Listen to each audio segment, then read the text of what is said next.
Jovane, u današnje vrijeme rijetkost je naći tako mladog čovjeka koji se bavi izradom gusala. Pa od kada sežu ti tvoji početci, otkud ljubav za to, otkud ideja za to, je li bilo nekih uzora i tako dalje? Pa ljubav prema guslama gajim još iz ranog djetinjstva, još kao dijete volio sam da slušam gusle i kada sam nabavio neke gusle, znači nisam imao na njima neke vele izrade, bile su gusle bez glave, tako da sam najprije gledao i zamišljao kako bi mogao napraviti glavu na te već postojeće gusle kako bi im popravio izgled. I evo tu glavu i da danas čuvam, ona nije bila baš urađena kako treba, ali imalo je smisla i vidio sam da imam dara za to. I tako sam počeo da se bavim sa izradom gusala. Najprije sam napravio male gusle od komada orahovine. To su ove gusle koje i danas čuvam.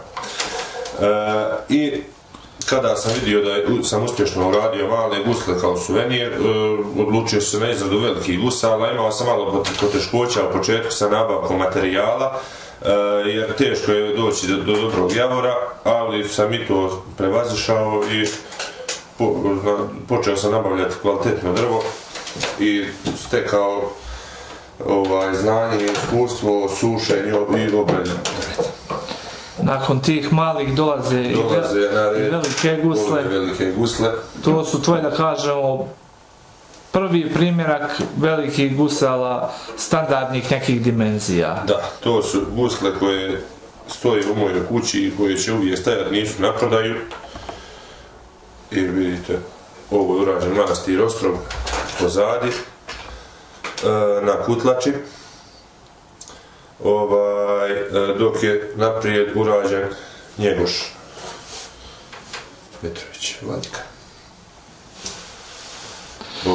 Pomenuo si da si teško dolazio do materijala, do javora.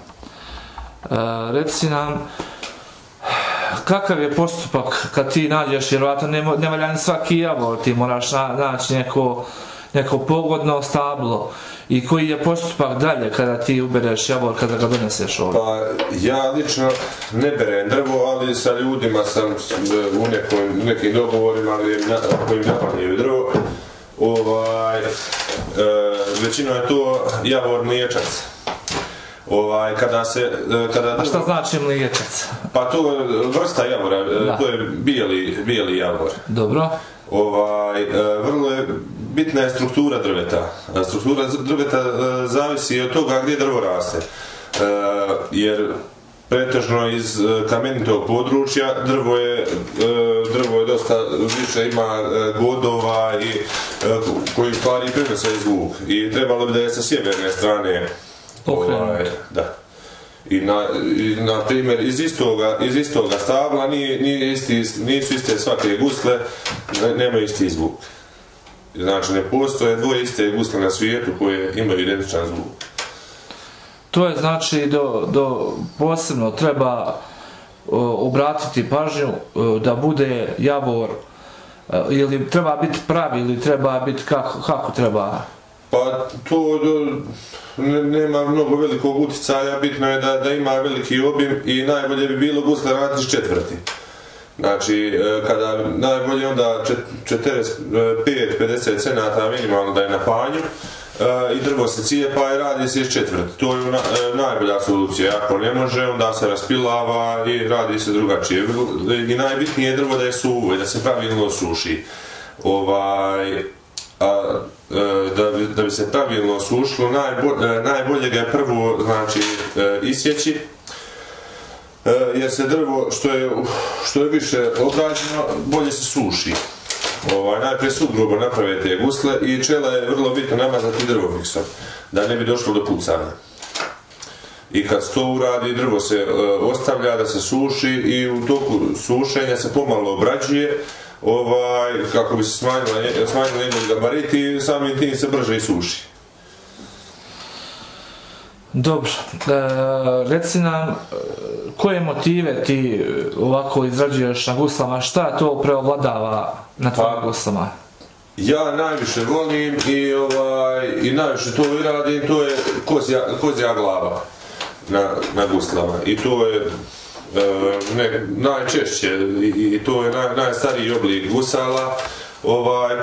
Kozja glava koja u stvari je simbol ovih naših planina, također simbol slobode i visine, a kozja glava također predstavlja sirotinjsku majku, jer narod na ovim područjima je u vrijeme kada su gusle bile jedini ne baš jedina raznoda, ali jedna od glavnih, tada se živjelo veoma teško i vjerovatno je zato taj simbol najzastupljeniji.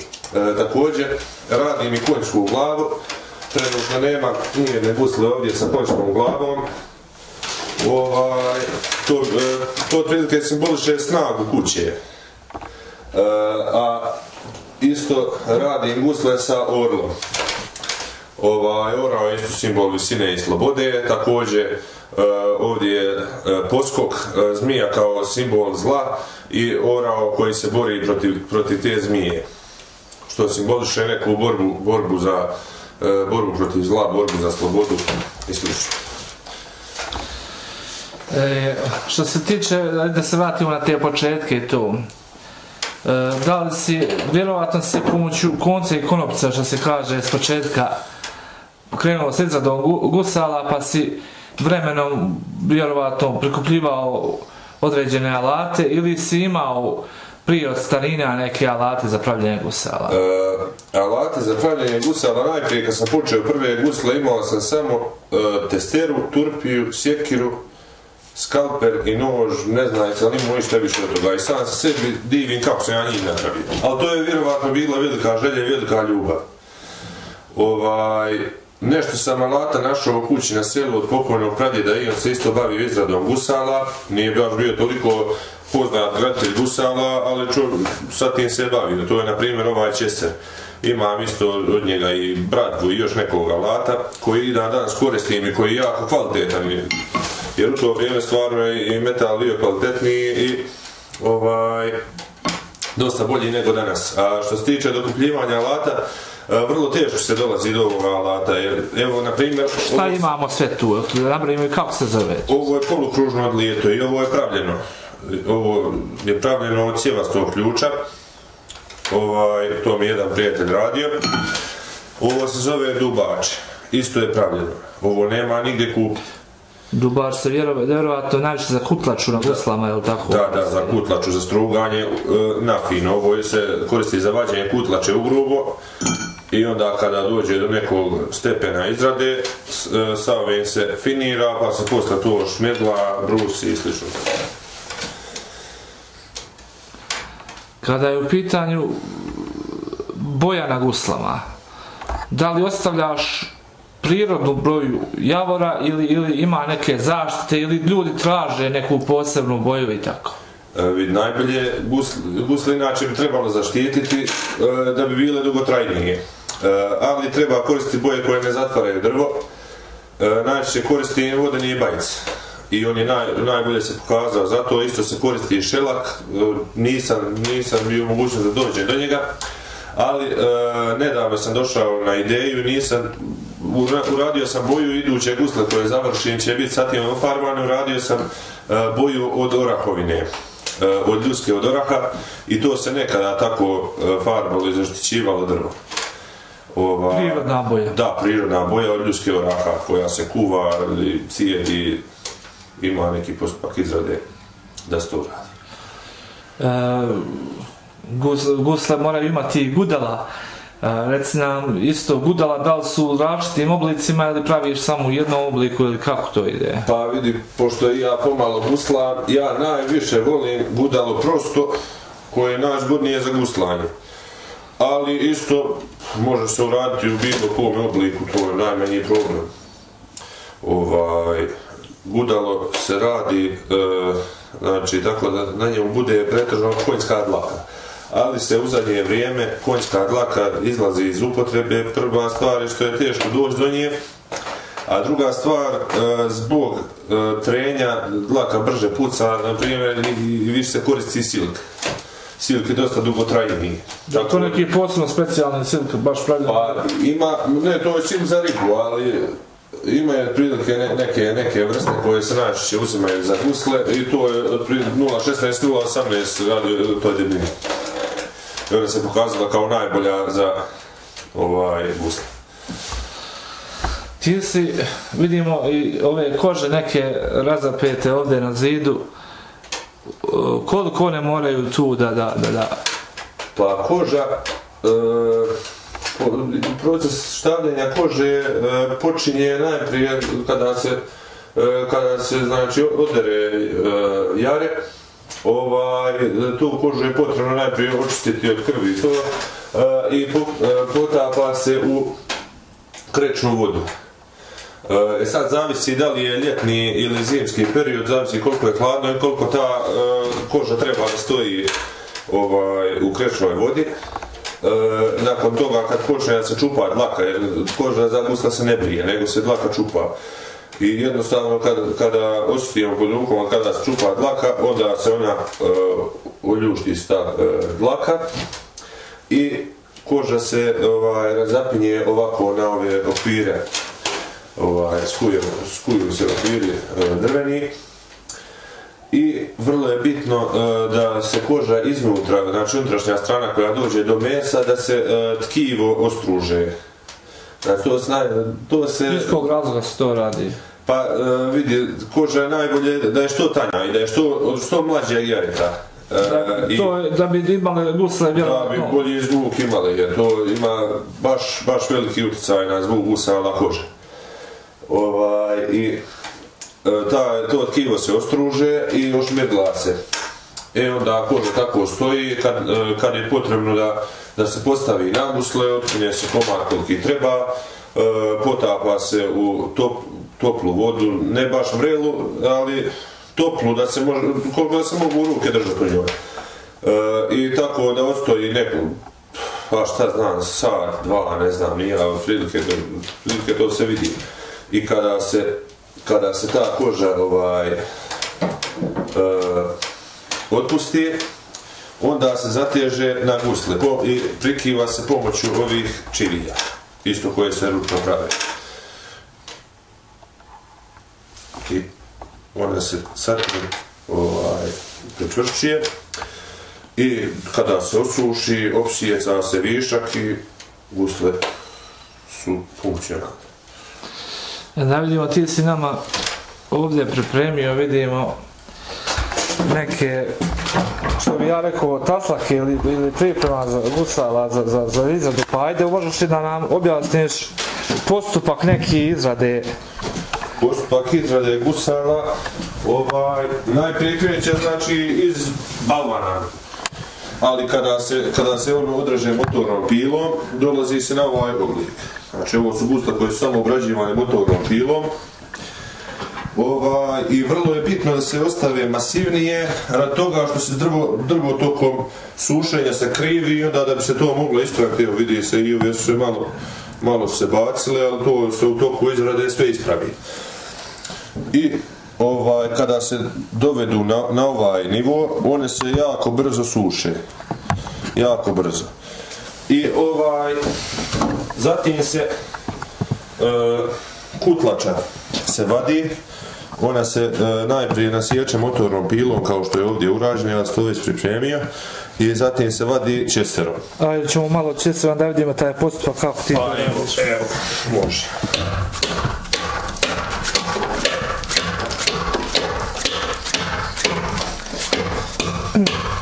Treba isto pažljivo da se ne bi oštetila kutlača. Pa da, ovo jesu malo grublji radovi, inače nisam rekao, gusle su jako zahtjevan posao, jer to se ne može raditi makinalno, to mora konstantno da bude koncentracija rada, pogotovo kod finih radova. Također treba biti pažljiv kada motornom pilom se vadi kutlače da se ne probije i treba baš veliki osjećaj da se stekne. I to da kada se ovo izvadi ovako,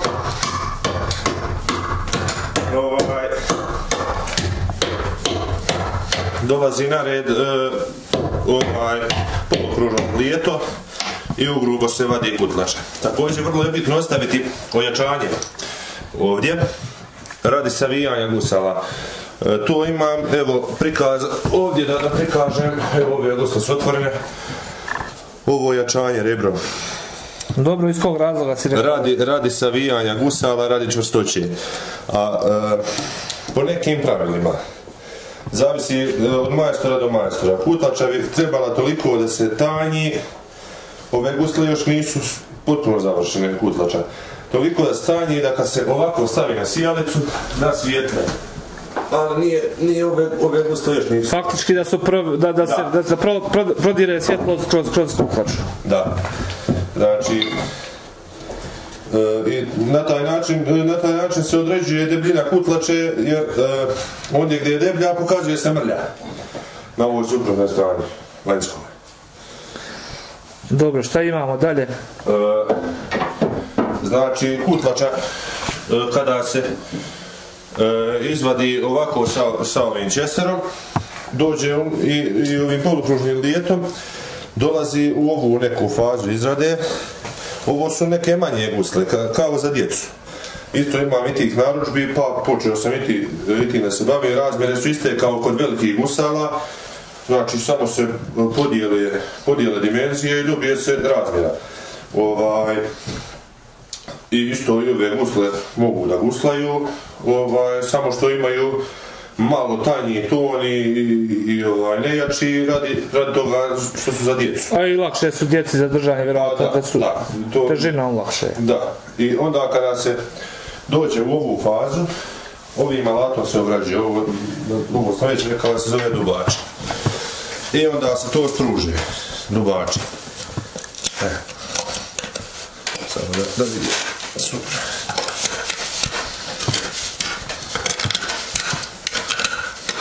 Nije sad malo najbolje oštar, ali bitno je da pokažem.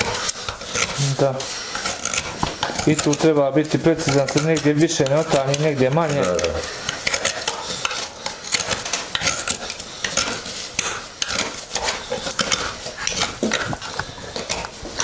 Dobro, dok ti to radiš, pričaj nam malo šta za tebe znači gusle. Gusle su najprije naša tradicija. Znači, naša srpska tradicija i gusle su nam se održavale kroz vijekove. Nažalost, gusle se danas dosta guraju po tepih, naravno pod omladine. Omladina, mislim, ne mogu reći omladine, i ja spadam u omladinu, ali kažem, pretežno moji vršnjaci prihvataju te neke zapadne trendove, kao svoje trendove zapadnih zemalja, a gusle guraju po tepih, što je jako žalosno. Jer gusle, umjesto da budu naš brend, nešto po čemu ćemo mi biti prepoznatljivi u svijetu,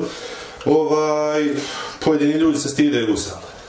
I to po meni ne valja i trebalo bi više pažnje da se posveti tome da se na javnom servisu više promovišu gusle i vrijednost gusala. Da, vrijednost gusala je to stvarno ogromna vrijednost, jer svako sluša gusle zna da nijedna guslarska pjesma ne nosi loše poruke, znači sve te samo to pjevanje gusle pjeva o čojstvu, junaštvu, znači nekim moralnim vrijednostima. I mislim da ništa se loše iz gusala ne može naučiti. I da bi trebalo malo više i djecu da ljudi vaspitavaju ka tome, kao što sam i ja sam vaspitan. Da. Dobro, upravo si, dobro si to rekao, možda i ta ljubav prema guslama i guslanju bi možda trebala da krene iz kuće. Da, iz kuće, to je sigurno. Jer ja još od djetinjstva gajim tu ljubav prema guslama. Jer još kao dijete tada su bili u trendu kasetofone, radio i to. I ja sada već počeo slušam gusle, bila je prije emisija na radio Gacku u 10 sati nedjeljom guslarsko jutro, pa sam zajedno sa ocem slušao. također sa kaseta su se slušali gusle, to je tada bilo popularno. Isto mi otac vodio na guslarske večeri, i znači iz samog djetinjstva to kreće, ta ljubav prema guslama. I mislim da bi roditelji trebali da povedu malo računa o tome, da djecu kanališu ka tim putem.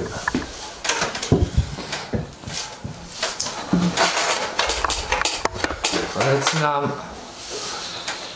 dobro, relativno je kratak period kada izrađuješ gusle. Jesu li već prepoznatljiv kao graditelj, da li ima narudžbi, da li ima ljudi koji dolaze da uzmu gusle, da naruče ili da restauriraju stare i tako dalje?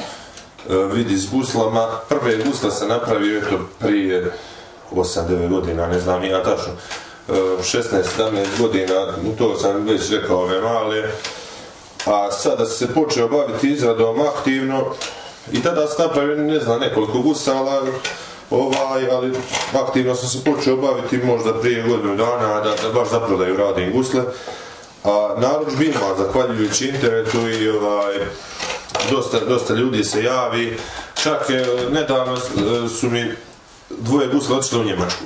Čovjek mi se preko Pika iz Njemačke javio i dvoje gusle mi naručio i a restauracijom gusala sam se bavio još tokom fakulteta, kada bi bio kući, dosta sam koža, struna promijenio, to nisam, ne znam više koliko su. Zatim sam se baš odavno počeo baviti sa restauracijom i dosta ljudi mi donese, na primjer, gusle koje su polomljene, na primjer, od koze slomljen rog, ne znam, gudalo slomljeno, pukla kutlača, znači, i većinu tih nekih kvarova i lomova uspjenemo uspješno da sanira. Uglavnom ljudi su zadovoljni s mojim radom. Ovo je ovdje gdje se sada nalazi jedna prostorija samo za izradu gusala, je li tako? I vidimo baš je sređena i nekako primjerena. To je moja skromna radionica i ja ovdje najviše uživam i vjerujem da ovo meni nije teško raditi. Da te ispunjava, vjerujem. Da, stvarno, meni ovo, ja mogu voditi od omraka raditi ovo i ništa mi to ne predstavlja neki uvod u tome, nešto slično, nešto. A dobro, reci nam kako taj oblik kutlače izvedeš, da li imaš neku posebnu modul, da kažemo, za njih ili otprilike ih radiš ili kako? Koji znaš? Otprilike, evo, ovo se zove terak, to je šablon. Kako se zove? Terak. On se nasloni na drvo koje je već izrezano, ocrta se okolo, isto se ocrta vrat gusala i tada se izrezuje. I znači, postoje te neke standardne mjere. Standardne mjere gusala, znači ovo je visina 30 do 32, znači manji standardni gusala. Širina je 23-24. Sad uglavnom, znači, oblik kutlače treba da je kruškast. Znači, i vrlo je bitno da su ovi, znači ovdje da je malo kao ovalno, da nije pravo. Isto ovdje nije baš na polukrug, nego su više... Blagi neke polukrug. Da, blaže. I uglavnom, ovo je oblik koji se pokazao kao najbolji. Znači, za zvuk gusala baš dosta faktora. Ima oblik kutlače samo jedan od faktora.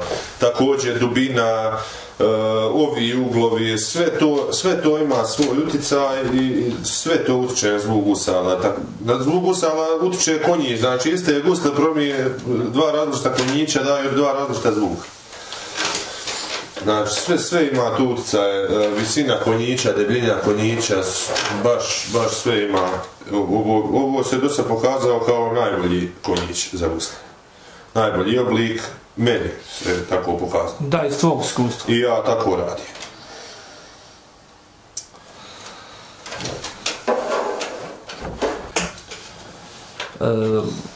U nedostatku javora, koje bi drvo bilo prikladno i adekvatno bi odgovorilo na zahtjeve guslara i na zvuk gusala? Pa, gusle se isto dosta ljudi rade, ja stvarno pretežno od javora radim. Gusle nisam probao, ali kažu divlje trešnje, gusle su dobre od divlje kruške i od oraha. Orah je, inače ja znam, pošto se bavim i drugim ovim radovima, orah je malo tvrd za obradu i mislim da ih je veći problem napraviti nego od javora. Znači, čak su ljudi gusle od kamena pravili, imaju 2-3 gusle od kamena, ne znam, ja tačno pravi Vule Koprivica, ima isto Aleksić, momak iz Trebinja, ne znam tačno još ko je pravio, uglavnom postoje gusli od kamena. Pa, mislim, ja sam se susretao tokom restauracije, čovjek mi je donio gusle od zove, što je vrlo interesantno jer pretežno zova nema toliku debljinu da bi se od nje mogla napraviti gusle, ali te gusle od zove su, iako su bile stare, imali su izuzetno dobar ton, izuzetno dobar. Što znači da ne mora baš isključivo javor, ali je najveća vjerovatnoća da će javor imati dobar zvuk. Dati dobru tonaciju. Da, znači to isključivo zavisi od strukture drveta. Naprimjer, najbolje gusle su od džever javora. Džever nije neka vrsta javora posebna, to je jednostavno deformacija u rastu drveta. I to je veoma i skupo i rijetko, tako baš malo i gusala od toga dževera. Od dževera se isto prave podnožja za violine, znači koriste za izradu muzičkih instrumenta. Jer džever javor ima na sebi kao godovišnu obliku rebara i stvar ta rebra prenose zvuk i daju taj najbolji tonalitet. Isto je bitno naglasiti, zaboravio sam reći za gusle, te neke proporcije, treba da je jednaka visina kutlače i visina vrata, s tim što se vrat može malo kraći praviti od kutlače da bi se dobio drugačiji ton, malo deblji da bi bile pitomije za pjevanje i slično. Vidimo mi tu na stolu i osim gusala da ima neke su tu flaše, boce, a vidimo i u njima su postavljeni krstovi ili neki drugi motivi, pa i time se baviš? Pa da, ovo sam počeo raditi sasvim slučajno, vidio sam na internetu baš neku emisiju, čovjek se bavi izradom i krstova, pa ajde, rekao ja da probam. Ja inače volim sve što je zahtijeva veliku pažnju i živce, preciznost, ja volim sad tim da se bavim. Tako da sam probao, najprije sam sklopio nekoj maloj bočici krst i onda sam počeo da pravim ove krstove.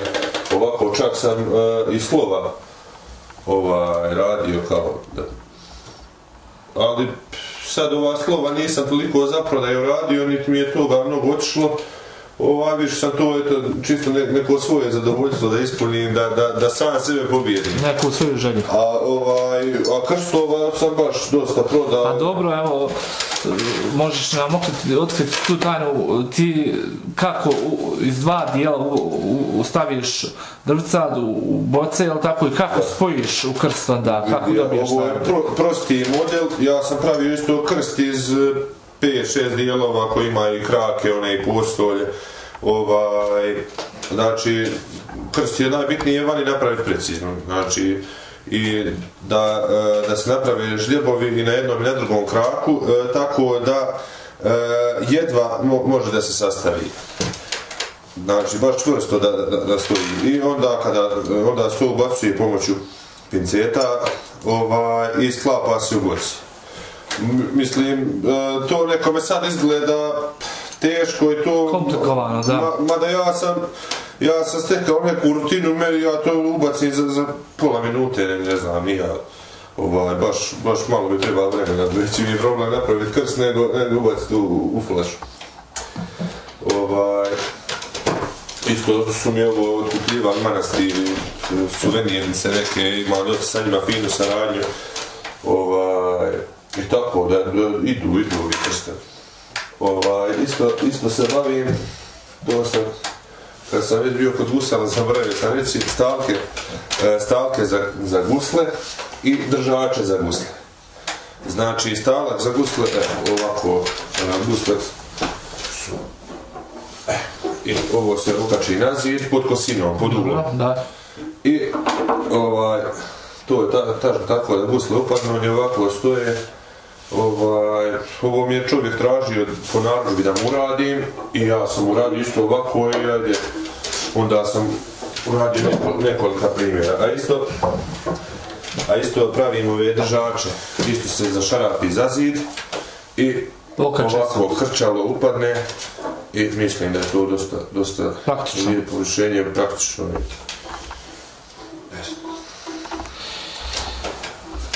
Biće posle ove reportaže, ja vjerujem, interesanata i kupaca tvojih gusala, pa mislim da bi dobro bilo da ostavimo neki kontakt, telefon ili mail ili nešto što, kako bi te ljudi mogli kontaktirati i naručiti, ili naručiti gusle ili donijeti gusle na restauraciju. Pa, najviše mi se ljudi javljaju preko društvenih mreža, ja sam Jovan Jeremić, isto imam profil na Instagramu Jovan Duborez i tu se dosta ljudi javi, a mogu ostaviti broj telefona ako nekome tako odgovara, pa moj broj je 065 200 498. Na taj broj te mogu dobiti. Da. Jovane, najčešće graditelji gusala svoje gusle i isprobaju i tonese. Da li ti uzmeš i zaguslaš i zapjevaš uz gusla? To je meni baš uživanje. Ne bavim se profesionalno guslanjem, ali za svoju dušu volim da zaguslam i slušam gusle stalno. Ja dok radim, upalim telefon gusle i slušam po čitav dan. Ne samo gusle i upalim ili neku istorijsku emisiju ili nešto slično, to mi je zabavno u neku emisiju. Ono što je prikladno ovome što prati ovaj sad tvoj rad. Uglavnom to mi slušam gusala daje mi neku motivaciju da je radim. Na neki način. Pa ajde, hoćemo li za naše gledalce nekolika stiha iz tvojih tih, možda eto prvih ili koji hoćeš, ajde gusala da... Evo s ovih ćemo sad... Da čujemo. Otpjevat ću nešto kratko jer preklađen ću pa neću moći izdržati pa da bi to na nešto liči. Pa dobro, bitno je da naši gledalci čuju.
Pored ovih proizvoda isto se bavim izradom jarmova za slavsku svijeću, sa tim sam otprilike i počeo da se bavim radom za prodaju.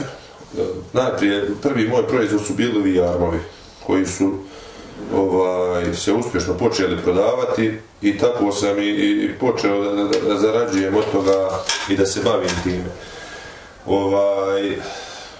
Prvi jaran sam sebi napravio kada sam imao 15-16 godina, ne znam tačno,